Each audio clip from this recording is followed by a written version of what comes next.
Do you remember 2010? Are you old enough to remember 2010? If you're old enough to remember 2010, then you remember the last time we had a buyer's market, a serious buyer's market. We've been in a seller's market really for the last 8-9 years. So is it starting to balance out though?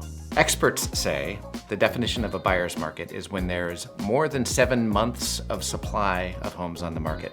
A balanced market is between 5 and 7 months of supply, and a seller's market is under 5 months of supply.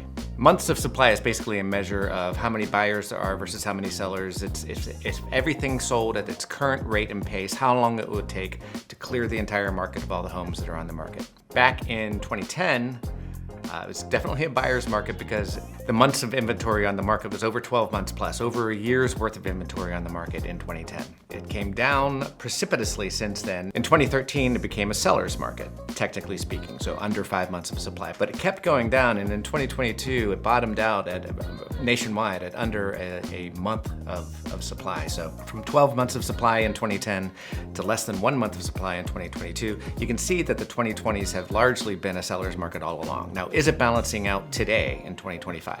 The answer is sort of. Since 2022, it has been going in the direction, the months of supply has been going in the direction that you would think would benefit buyers quite a bit. It has inched up nationwide to about 4 months of supply. Still not quite a balanced market, still technically a seller's market. Now let's talk about whether that really means anything. Months of supply is one measure, so that's a nationwide measure. And does that really matter for the triangle? Not really.